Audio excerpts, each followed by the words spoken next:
처음에 세션 장소가 좀 저 4층에 구석에 있어가지고 이렇게 많은 분들이 안 오실 줄 알았거든요. 일단 와주셔서 감사드리고 또 이제 좀 이 30분의 시간이 좀 여러분들께 좀 유의미한 시간이 되었으면 좋겠습니다. 그럼 세션 시작을 하겠습니다. 안녕하세요. 저는 오픈스택으로 AWS VPC를 어떻게 구현할까 세션에 참석해 주셔서 감사드립니다. 제가 2022년과 2023년에 좀 많이 고민을 했던 주제였고요. 또 이제 좀 시간이 지났지만 이 오픈 인프라에서 발표할 수 있게 되어서 기쁩니다. 처음에는 이제 오픈스택 기반의 DR 시스템을 많이 고민을 했었습니다. 그리고 또 이후에 AWS를 보고 분석을 하면서 이제 오픈스택도 어떻게 AWS처럼 좀 사용할 수 있지 않을까 약간 반신반의로 시작을 했던 것 같습니다. 제 이름은 유영환이고 현재 KT 클라우드에서 오픈스택 엔지니어링과 차세대 블록 서비스 테크니컬 PO 역할을 맡고 있습니다. 먼저 시작하기 앞서서 이 주제를 왜 시작을 하게 되었는지, 그리고 AWS VPC를 분석을 한 내용, 그리고 이제 오픈스택으로 VPC를 어떻게 구현을 할 수 있는지 순서대로 설명을 해드리겠습니다. 먼저 2022년에 프라이빗 클라우드로서 이제 오픈스택을 구축을 할 때 늘 나오는 요구사항은 위 그림과 같았습니다. DMZ 존과 인터널 존을 물리적으로 나눠서 구축을 해달라는 요구였는데요. 오픈스택에 이제 뉴트론을 활용하는 방법보다 좀 물리 네트워크 장비를 활용을 해서 물리적으로 이제 구분하는 방식이 대다수였습니다.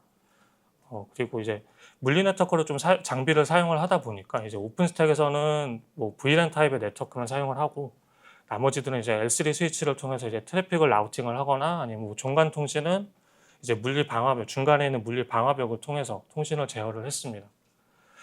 만약 이제 고객께서 이 오픈스택 아키텍처에 이제 뭐 예를 들어 신규 서비스를 이제 더 프로젝트를 만들어서 추가를 하겠다라고 얘기를 하시면 이제 스위치의 설정에 들어가서 뭐 VLAN 설정이나 아니면 방화벽에 이제 여러 가지 룰들을 또 추가적으로 세팅해 줘야 되는 이렇게 네트워크 엔지니어들을 통해서 좀 작업을 진행을 해야 되는 부분이 있었습니다. 그리고 또 이제 네트워크적으로 입장 말고 이제 DR 시스템 구축 입장에서 이제 당시에 프라이빗 클라우드에서 사용되는 오픈스택은 이제 DR 구성을 하려면은 좀 물리 장비에 좀 많은 종속이 있었다는 점을 이 장표에서 좀 말씀을 드리고 싶었고요. 왼쪽 사례 여기 화면에 보이시는 저 왼쪽 사례처럼 이제 서로 다른 데이터 센터에 이제 오픈스택과 셀프 스토리지를 이제 각각 구축을 해서 이제 볼륨 데이터를 그냥 그 스토리지 레벨에서 그냥 옮기는 방법도 있었고요. 또 오른쪽 사례처럼 이제 오픈스택과 스토리지를 이제 데이터 센터마다 구축을 하고요. 이제 스토리지 그 벤더 스토리지의 기능을 이용해서 이제 볼륨을 복제하는 방법도 사용을 했었습니다. 그래서 위 사례 모두 뭐 물리 장비를 제어를 하거나 좀 벤더의 종속적인 그 신더 드라이버의 기능을 가지고 이제 물리 장비 레벨에서 DR 시스템을 구성을 하게 되는 사례들이고요. 그리고 좀 여기서 제가 느꼈던 아쉬운 점은 이제 프라이빗 클라우드기는 하지만 이제 엄연한 클라우드잖아요. 그래서 VM을 이제 사용하는 것 외에는 좀 기존 레거시 시스템과 좀 많이 다르지 않다라는 게 좀 많이 아쉬웠었습니다. 그래서 저는 이때부터 이제 오픈스택을 이렇게 쓰는 게 이제 전부일까? 좀 더 이제 클라우드답게 사용할 수 있는 방법은 없을까?라는 고민을 하게 되었었습니다. 그리고 또 이 고민과 함께 저는 이제 AWS에도 이제 좀 동시에 관심을 가지기 시작을 했었습니다. AWS가 이제 사용자에게 고가용성이랑 내결함성이 있는 VPC 서비스를 제공을 하기 위해서 이제 어떻게 물리 인프라가 배치가 됐는지, 그리고 또 이제 논리적으로 어떻게 제공하고 있는지 좀 분석을 했습니다. 물리 인프라적으로는 이제 한 개 데이터 센터로 좀 구성이 되어 있고, 그 데이터 센터들은 이제 100km 내 거리에 위치를 하고요. 또 이제 지진이나 이런 좀 천재지변 재난 상황 등에 대비를 해서 데이터 센터의 사이의 거리는 이제 최소 수킬로미터 정도로 이제 AWS는 구축을 했다는 것을 좀 알게 되었습니다. 다음으로 이제 논리적인 서비스 관점으로 바라봤을 때 위 그림처럼 이제 사용자가 VPC를 좀 사용을 한다면 이제 중간 좀 왼쪽에 보이시는 저 퍼블릭 각 에이지들의 이제 각 서브넷들을 좀 생성을 하고요. 그리고 이제 이 서브넷의 왼쪽에 보이시는 라우트 테이블에 좀 연결을 하게 됩니다. 그리고 이제 기본적으로 VPC 내 모든 서브넷이 통신할 수 있도록 저 1번 라우트 테이블 룰에 이제 VPC의 사이더와 그리고 넥스트 그 전체 서브넷 간의 통신이 가능하게끔 그렇게 지금 라우터 룰이 설정이 되어 있고요. 이제 그 서브넷에 이제 연결된 라우트 테이블에 이제 인터넷 게이트웨이를 이제 룰을 추가를 하게 되면 해당 서브넷에 인스턴스에 있는 인스턴스 해당 서브넷에 있는 인스턴스에 엘라스틱 IP라는 이제 공인 IP를 할당을 할 수 있게 되는데 이 서브넷을 흔히 퍼블릭 서브넷이라고 말을 합니다. 반면에 이제 인터넷 게이트웨이가 없는 밑에 있는 라우트 테이블을 사용하는 서브넷들은 이제 기본적으로 인터넷을 사용하지 못하는 내부망 프라이빗 서브넷으로 암묵적으로 좀 지정이 됩니다. 그래서 만약 프라이빗 서브넷에 있는 인스턴스들이 이제 인터넷을 사용을 해야 하는 상황이 생긴다면 이제 저 중간에 오른쪽에 보이시는 나트 게이트웨이를 통해서 이제 사용할 수가 있고요. 그리고 이 나트 게이트웨이를 이제 그 필요한 라우트 테이블에 추가를 하면 됩니다. 그리고 이제 AWS VPC는 이제 보안에 대해서 이제 두 가지 옵션을 좀 제공을 하고 있는데요. 하나는 이제 인스턴스의 닉 단위로 할당할 수 있고 또 화이트 리스트랑 스테이트풀 특성을 가지는 시크릿 그룹을 제공을 하고 있습니다. 그리고 또 다른 하나는 이제 이 서브넷 단위로 걸 수 있는 이 L2 서브넷에서 접근 제어 정책을 할당할 수 있는 네트워크 ACL입니다. 그리고 이 네트워크 ACL은 이제 밑에 보시는 것처럼 인바운드랑 아웃바운드에 대한 각각 정책을 설정을 할 수가 있고요. 그리고 또 동일한 서브넷에 있는 인스턴스들의 통신을 일괄적으로 좀 제어를 할 수 있습니다. 그리고 우리가 물리적으로 이제 네트워크를 구성을 한 것처럼 AWS는 이렇게 논리적으로 퍼블릭 네트워크와 프라이빗 네트워크로 이제 구성을 할 수 있습니다. 그리고 또 에이지라는 물리적인 데이터 센터가 분산이 되어 있기 때문에 이 DR 시스템 구성이나 어플리케이션의 고가용성을 좀 높일 수 있는 환경을 사용자에게 제공을 하고 있습니다. 그러면 이제 이 VPC를 구성하고 있는 이 오른쪽에 보이시는 저 리전이랑 이런 컴포넌트들을 이제 오픈스택에서 어떻게 구현을 할 수 있을까요? 일단 그 구성에 대해서 좀 말씀드리기 전에 일단 사용자 경험으로 봤을 때 이제 이 아키텍처가 오픈스택으로 구현한 VPC 아키텍처입니다. 일단은 인터넷 게이트웨이랑 라우트 테이블이 이제 AJ에 종속된 것만이 아니라 이제 종속된 부분만 좀 AWS 차이가 있습니다. 앞서 AWS에서 이제 설명을 해드렸던 것처럼 이제 인터넷 게이트가 할당된 라우트 테이블을 이제 사용하는 서브넷 여기서는 이제 그 왼쪽에 있는 요 부분 서브넷에 공인 IP를 이제 할당을 할 수가 있고요. 여기서는 이제 엘라스틱 IP가 아니라 이제 플로팅 IP로 좀 표기를 했습니다. 그리고 인터넷 게이트가 없는 가운데에 있는 저 라우트 테이블과 연결된 서브넷들은 이제 프라이빗 서브넷으로 이제 사용할 수 있는 부분이고요. 그리고 이 프라이빗 서브넷에 있는 인스턴스가 만약에 인터넷을 통해서 외부에서 이제 패키지를 다운로드하려면 이제 오른쪽 위쪽에 보이시는 나트 게이트를 통해서 통신을 할 수 있습니다. 그리고 이제 인스턴스의 닉 단위, 정확히는 이제 오픈스택의 포트 단위로 이제 할당할 수 있는 이 시큐리티 그룹도 있고 또 이제 서브넷에 접근 제어 정책을 걸 수 있는 네트워크 ACL도 존재를 하고 있습니다. 일단 이전 슬라이드에서 보신 아키텍처는 좀 사용자 편의성을 위해서 이제 한번 랩핑한 아키텍처라고 보시면 되고요. 다시 한번 좀 말씀드립니다. 그리고 이제 실제 이제 오픈스택에서는 위와 같은 그림으로 이제 구성이 되어 있습니다. 좀 그림 한 장으로 모든 요소를 좀 다 설명을 하려다 보니까 좀 난해해져가지고 이제 각 요소들을 오픈스택에서 이제 어떻게 구현을 해야 되는지 그리고 또 어떤 원리로 동작을 하는지 하나씩 풀어서 설명해 드리겠습니다. 일단 먼저 오픈스택의 리전을 구성을 하려면 일단 에이지를 구성할 데이터 센터 상면을 확보를 해야 합니다. 그리고 천재지변이 이제 국지적으로 일어날 가능성을 좀 대비를 해서 데이터 센터 간의 거리는 최소 수킬로미터 이상의 거리를 두고 구성을 해야 됩니다. 그리고 이제 각 센터들의 이제 전용 회선들을 임대를 하고요.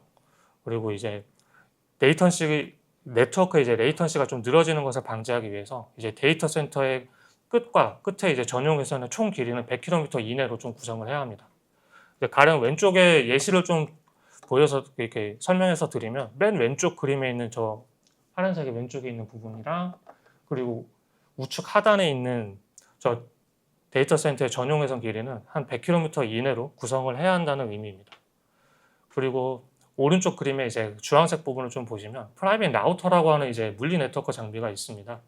나중에 이제 뒤에서 좀 말씀을 드리겠는데 이제 이 프라이빗 라우터와 전용선은 이제 제네브와 같은 그 오버레이 네트워크 구성을 위해서 이제 필요한 물리 네트워크이고요.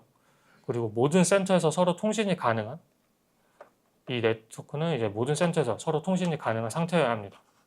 그리고 또 규모에 따라서 좀 다르기는 하겠지만 그 플로팅 IP를 이제 VM에 할당을 하기 위해서 이제 각 데이터 센터별로 뭐 여기서는 이제 예시로는 한 22비트 정도 되는 좀 큰 공인 IP 대역을 각각의 데이터 센터에서 이제 임대를 하시면 되겠습니다. 그리고 상명과 이제 서버 그리고 스토리지가 모두 준비가 되면은 이제 위 그림과 같이 이제 오픈스택을 구성을 하시면 됩니다. 이제 노바랑 뉴트론의 이제 신더에서 그리고 에이지를 신더에서 이제 에이지를 모두 데이터 센터별로 구분을 해서 설정을 합니다. 그리고 이제 AWS VPC는 이제 네트워크뿐만 아니라 이제 고객 서버, 볼륨 같이 이제 사용자 자원을 좀 구분할 수 있는 논리적인 그룹이기도 하잖아요. 그래서 이 아키텍처에서는 오픈스택의 이제 프로젝트를 이용을 해서 VPC로 이제 사용을 하게 됩니다. 하지만 이제 VPC의 CIDR을 설정하는 기능은 이 프로젝트에는 기능은 없습니다. 그래서 뭐 별도의 DB를 통해서 좀 자동화를 시키셔야 하는 부분이 좀 있을 수 있고요. 그리고 이제 VPC에 허용할 IP 대역은 사설 대역으로 많이 사용하는 10의 8비트, 그리고 17의 16의 12비트 대역, 그리고 19168의 16비트 대역만 사용할 수 있게 제한을 해야 됩니다. 그리고 이 외에 이제 169254의 대역이나 100.64의 사설 IP 대역은 클라우드 내부 시스템 간의 통신을 위해서 사용을 하기 때문에 그 IP 대역은 저 VPC에 할당하지 못하도록 제한을 해야 합니다. 먼저 에이지에 이제 펼쳐진 서브넷들을 통신하게 만들려면 그 에이지를 가로지르는 제네브 타입의 이제 VPC 별로 있는 백본 네트워크가 필요를 합니다. 그래서 이제 모든 라우터들은 이 백본 네트워크에 연결되어 있고 이제 서로 다른 서브넷들이 통신을 할 때 가운데 이제 백본 네트워크를 통해서 이제 종간 통신을 할 수가 있습니다. 그리고 이제 각 존별로 이제 공인 IP 대역에 할당된 저 위쪽에 중간에 위쪽에 보시면은 이제 VLAN 타입의 프로바이더 네트워크가 있고요. 그리고 이 네트워크를 통해서 사용자는 인스턴스의 공인 IP, 뭐 오픈스택에서는 플로팅 IP를 할당을 할 수 있게 됩니다. 그리고 뒤에 인터넷 게이트웨이랑 플로팅 IP 부분에서 이 부분에 대해서는 좀 더 추가적으로 설명을 해서 드리겠습니다. 그렇다면 이제 VPC 백본 네트워크가 어떻게 동작을 하기에 이제 전장과 같이 존과 존을 넘나드는 이 통신이 가능한지 알아보겠습니다. 슬라이드 위쪽에 보시면요, 그 VM과 이제 라우터 그리고 오버레이 네트워크 그리고 이제 오버레이 네트워크를 연결할 이제 물리 네트워크가 있습니다. 그리고 이제 오른쪽에 패킷 그림을 좀 보시면 이 패킷의 왼쪽 부분은 이제 이 물리 네트워크에 초록색으로 표기된 이 물리 네트워크에 전송이 될 때 사용되는 부분이고요. 그리고 이 오른쪽에 노란색 부분은 이너 패킷이라 그래서 저 왼쪽에 오버레이 네트워크, 노란색 오버레이 네트워크 단에서 사용되는 부분이라고 생각을 하시면 됩니다. 만약에 이제 왼쪽 베스천 VM에서 이제 오른쪽 DBVM으로 이제 패킷이 전송이 될 때 이제 왼쪽 VM에서 이제 요 노란색의 부분에 이너 패킷 부분을 생성을 하고요. 그리고 오픈스택의 이제 로지컬 라우터, 정확히는 이제 BR인트라는 이제 OBS 브릿지에서 이제 현재 VM이 있는 컴퓨터의 노드와 그리고 목적지 VM이 있는 컴퓨터 노드의 IP 정보를 이 패킷의 아우터 헤더, 초록색의 헤더로 추가를 합니다. 그리고 이제 물리 네트워크를 이제 통과를 한 이후 이 패킷이 물리 네트워크들을 통과를 한 이후에 목적지 VM이 있는 컴퓨터 노드에 도달을 하면 이 초록색에 있는 이 아우터 헤더들은 삭제가 되고요. 이 나머지 노란색의 이너 패킷이 DBVM으로 전달되는 형태로 통신이 가능합니다. 그리고 이제 라우터는 그 라우터 테이블이라는 명칭으로 이제 사용자에게 제공이 되고요. 그리고 사용자가 라우팅 룰을 추가를 할 때마다 좀 타 CSP들과 같이 한번 추상화해서 들어가게 됩니다. 이제 가령 예를 들면 이제 사용자의 저 왼쪽에 보이시는 표처럼 목적지 CIDR과 넥스트 홉을 넣게 되면 실질적으로 오픈스택의 이제 라우터에는 보시는 것 같은 룰들이 이제 자동적으로 좀 추가가 되는 구성을 가지고 있습니다. 저기에 대해서 일단 다 동기화를 자동적으로 해줘야 된다는 좀 부분이 있다고 생각을 하시면 될 것 같습니다. 다음으로 이제 서브넷에 대해서 말씀을 드리겠습니다. 이제 서브넷은 이제 사용자가 생성한 인스턴스와 연결하는 그 네트워크이고요. 아시는 것처럼 이제 오픈스택에서 서브넷을 생성을 하려면 네트워크를 하나 생성을 하고 생성된 네트워크에 이제 서브넷을 생성을 해서 구현을 할 수가 있습니다. 간혹 이제 하나의 네트워크에 이제 여러 개의 서브넷을 올리는 경우도 있기는 한데 저는 이제 네트워크 한 개에 서브넷 한 개를 매핑시킨 이유는 이제 첫째로 VLAN-ID나 이제 제네브의 VNI가 존재하는 원래 목적은 이제 그 네트워크의 브로드캐스트 도메인 범위를 제한하기 위해서 사용하기 때문입니다. 그리고 두 번째 이후에 이제 설명드릴 오픈스택에 없는 그 네트워크 ACL 기능을 구현을 하기 위해서 위와 같은 방식을 사용을 합니다. 그래서 이제 오픈스택에서 만약에 네트워크를 생성을 하게 되면 OBN 드라이버는 이제 로지컬 스위치라는 이제 가상의 스위치를 이제 생성을 하게 되는데 이 스위치 단위로 이제 ACL을 OBN 상에서 정책을 걸 수가 있습니다. 그리고 서브넷을 이제 구성을 할 때 좀 물리적인 측면에서 고려를 해야 되는 부분이 있는데요. 이제 몇몇 CSP들처럼 이제 에이지를 걸쳐서 서브넷을 생성하는 경우도 있는데 이제 에이지 간의 거리가 멀어질수록 그리고 같은 서브넷에 있는 그 인스턴스들의 네트워크 응답 속도가 좀 개별로 다 다른 경우가 발생할 수 있기 때문에 좀 이 부분에 대해서 고려를 많이 하셔야 됩니다.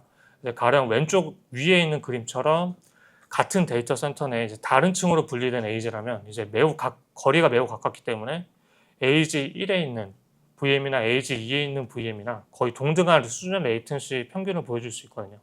하지만 이제 바로 밑에 있는 그림처럼 이제 그 에이지의 거리가 수십 킬로미터 단위로 떨어진 거라면 이제 동일 서브넷에 있지만 같은 에이지에 있는 VM들끼리 이제 통신을 할 때는 1ms 정도의 이제 응답 시간이 걸리지만 이제 다른 에이지에 있는 VM들끼리 이제 통신을 할 때는 같은 서브넷임에도 불구하고 3ms 응답 시간이 걸릴 수도 있는 상황이 발생을 합니다. 그래서 이제 만약에 오픈스택으로 이제 VPC를 구현을 하신다면 그리고 또 에이지 데이터 센터 간의 거리가 이제 레이턴시를 고려해야 할 만큼 좀 멀다면 서브넷은 에이지에 좀 종속이 되게끔 구현하시는 것을 권장을 드립니다. 다음으로 이제 익스터널 게이트웨이와 플로팅 IP 부분입니다. 그래서 AWS의 인터넷 게이트웨이 그리고 엘라스틱 IP와 이제 대응되는 부분이고요. 이제 공인 IP를 할당할 수 있는 요소들이라고 생각을 하시면 됩니다. 그래서 이제 익스터널 게이트웨이가 연결된 라우터를 사용하는 서브넷에서만 이제 플로팅 IP를 할당을 할 수 있고요. 그리고 현재 소개해드린 구성은 이제 AWS 좀 마찬가지로 퍼블릭 서브넷에 있더라도 플로팅 IP를 할당한 인스턴스만 인터넷을 사용할 수 있는 구성입니다. 근데 만약에 이제 익스터널 게이트웨이에 이제 SNAT 기능을 이제 활성화시킨다면 이제 퍼블릭 서브넷에 있는 모든 인스턴스들은 뭐 굳이 플로팅 IP를 할당을 하지 않더라도 인터넷을 사용할 수도 있습니다. 추가로 이제 플로팅 IP가 오픈스택의 이제 OVN에서 어떻게 구현이 되는지 좀 확인을 해보겠습니다. 그림처럼 이제 라우터 3번에 저기 맨 오른쪽에 좀 제가 표기를 해놨는데 잠깐 안 보이기는 하는데 하여튼 그 익스터널 그 라우터 3에 이제 익스터널 게이트를 할당을 하면 이제 이와 연결된 서브넷의 인스턴스에 이제 그 3.3.0.77이라는 그 플로팅 IP를 할당을 할 수 있게 되고요. 그리고 이 구성을 OBN 명령을 통해서 조회를 하게 된다면 밑에 터미널 같은 내용이 나옵니다. 일단 터미널의 이제 첫 번째 내용을 보시면 오픈스택의 라우터는 이제 OBN 라우터가 좀 1대1로 매핑이 되어 있는 부분을 좀 확인을 하실 수가 있고요. 그리고 터미널의 2번 라인을 보시면 이제 이 로지컬 라우터에 어떤 라우터들이 설정이 되어 있는지 확인하실 수 있고 또 3번 라인을 보시면 이제 DNAT and SNAT라는 타입을 확인을 하실 수가 있는데 이제 이게 그 플로팅 IP가 저 VM에 매핑이 된 부분이라고 생각을 하시면 됩니다. 다음으로 이제 나트 게이트에 대해서 설명을 드리겠습니다. 이제 그림의 오른쪽 아래 이제 파란색 부분에 나트 게이트에 같이 이제 퍼블릭 서브넷에 이제 나트 게이트를 웨이를 생성을 하고 플로팅 IP를 할당을 하게 되면 이제 프라이빗 서브넷의 인스턴스들이 이제 인터넷을 사용할 수 있는 준비가 완료가 된 거라고 보시면 됩니다. 이제 만약에 이제 저 우측 노란색 그 영역에서 이제 좀 위에 보시면 서브넷 5번이라고 있는데요. 그 라우터랑 그 서브넷과 이제 연결된 라우터 4번에 나트 게이트웨이를 추가를 했을 때 이제 저 노란색으로 표시된 DB 인스턴스는 이제 어떻게 인터넷과 통신을 할 수 있는지 알아보겠습니다. DB에서 나온 트래픽은 일단은 그 바로 위에 있는 라우터 4번을 거쳐서 이렇게 백본 네트워크를 통해서 나트 게이트웨이 인스턴스까지 도달을 하게 됩니다. 참고로 이제 나트 게이트웨이와 이제 백본 네트워크가 연결된 그 포트 부분에는 이제 어떤 IP도 좀 들어올 수 있도록 얼로우드 어드레스 페어 설정을 오픈스택에서 하셔야 하고요. 그리고 이제 이렇게 들어온 패킷은 나트 게이트웨이 이제 IP 테이블스 룰에 의해서 이제 그 10.0의 3의 225의 IP로 이제 소스 IP 주소가 패킷의 소스 IP 주소가 바뀌고 그리고 다시 라우터 3으로 이동을 하게 됩니다. 그래서 라우터 3번에서 다시 이 나트 게이트에 할당된 플로팅 IP인 이제 3.3.2.85로 이제 다시 소스 IP가 변경이 돼서 이제 인터넷으로 패킷이 나가게 됩니다. 그리고 패킷이 이제 만약에 나갔다가 이제 돌아올 때는 다시 역방향의 순서로 진행이 된다고 보시면 됩니다. 일단 오픈스택에서 이제 VPC의 시큐리티 그룹을 구현하는 것은 좀 간단합니다. 일단 그렇지만 이제 오벤상에서 좀 어떻게 보이는지 한번 확인을 해보도록 하겠습니다. 일단 예시는 가운데 이제 DB 인스턴스와 우측 하단에 이제 DB 인스턴스에 적용된 시큐리티 그룹 1로 예시를 보여드리겠습니다.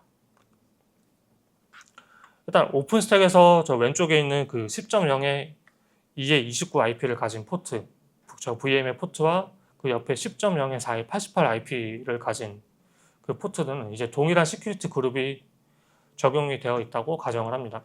그렇게 되면 이제 터미널의 이번의 내용처럼 OBN에서는 이제 포트 그룹이라는 논리적인 그룹에 이제 저 아까 VM에 이제 할당된 그 포트들 두 개가 이제 할당이 되게 되고요. 그리고 그 이후에 이제 저 포트 그룹에 룰을 추가를 하게 되는데 이들은 이제 터미널 저 1번으로 표시된 저 부분 ACLs에서 좀 확인을 하실 수 있습니다. 그리고 이 포트 그룹에 이제 할당된 ACL들은 뭐 정확한 내용들이 저 하단의 터미널 룰들과 같습니다. 그래서 포트 그룹에 이제 속해 있는 모든 포트들을 대상으로 from L포트라고 표기된 부분은 아웃바운드를 좀 의미를 하고요. 뭐 그리고 to L포트, 인바운드로 이제 허용하는 룰들도 이제 확인을 하실 수 있습니다.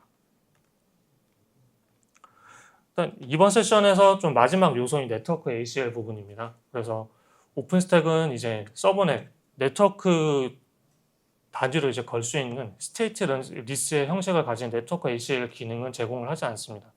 이제 다만에 이제 OBN을 좀 백엔드로 사용을 하고 있기 때문에 이를 이용해서 이제 서버넷에 연결된 모든 포트에 일괄적인 ACL 정책을 적용을 할 수가 있습니다. 제가 뭐 앞서 그 오픈스택에서 네트워크랑 서버넷을 1대1로 매핑시킨 이유가 여기서 나오게 됩니다.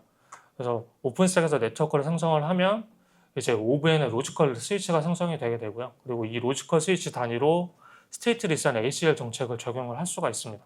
그리고 이제 오픈스택의 뭐 파이어월 에저 서비스랑 이제 좀 동작 원리는 좀 유사하기는 한데 파이어월 에저 서비스는 이제 뉴트론의 포트 혹은 포트 그룹 단위로 이제 적용이 되는 부분이고요.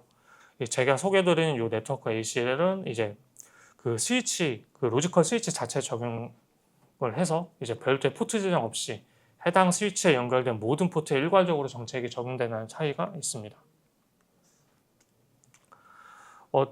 지금까지 설명드린 오픈스택 VPC 구현 방법에 대해서 좀 되짚어보고 마무리하겠습니다. 오픈스택 에이지 다수를 100km 내 이내 데이터 센터들을 구축을 해서 리전을 구성을 하고요. 그리고 오픈스택의 프로젝트를 이용해서 VPC를 구현을 했습니다.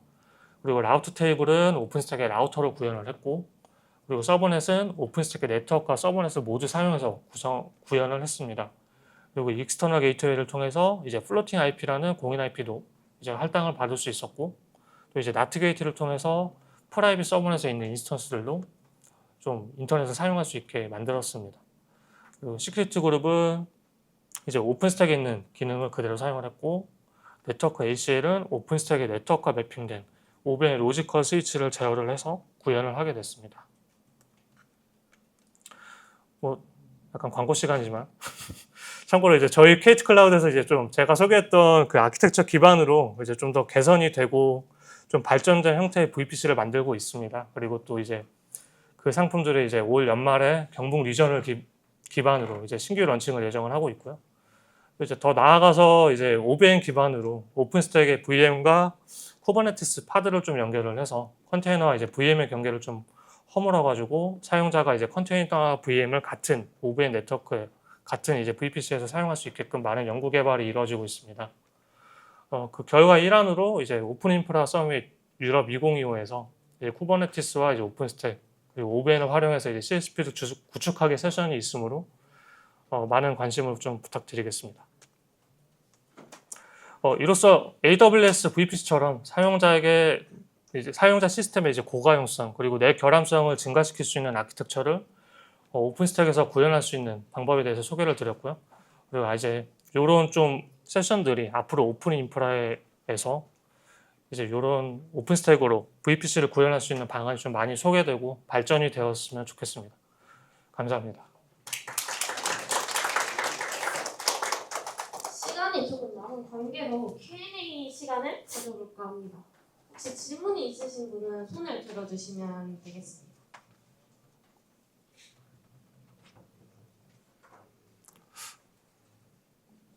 되게 많이 준비했는데 좀 한 분이라도 좀 부탁드리면 안 될까요? 네, 뒤에 계신 분.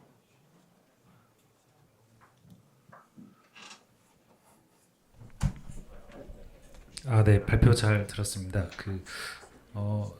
제가 이제 그 발표하신 내용 이해하기로는 이제 네트워크 ACL 기능을 기존의 오픈스택에 있지 않은 그 로지컬 스위치에 직접 설정을 이제 하셨다고 하셨잖아요. 네, 맞아요. 근데 이제 그 OVN의 기본 동작 방식이 이제 뉴트론 DB를 기준으로 이제 OVN 이제 뭐 사우스바운드 DB, 노스바운드 DB, OVN 컨트롤러 그리고 오픈 V 스위치까지 네. 이제 내려가는 이제 탑에서 바텀으로 이제 싱크되는 구조인데 그 로지컬 스위치에 개별적으로 네트워크 ACL을 만약에 설정했을 때 그게 이제 예기치 않은 그런 전면 장애로 인해서 다시 이제 뉴트론 DB부터 해서 전체 클라우드에 네트워크가 이제 싱크돼서 활성화되는 그런 장애 그 회복 시나리오가 있을 때 그 기존에 그 설정해놨던 개별 네트워크 ACL은 이제 또 다시 한번 설정을 수동으로 해야 되지 않을까라는 생각이 드는데 그 기능은 혹시 뉴트론 DB나 아니면 다른 방안으로 좀 뭔가 보완할 수 있는 방법까지 있는지 궁금하거든요.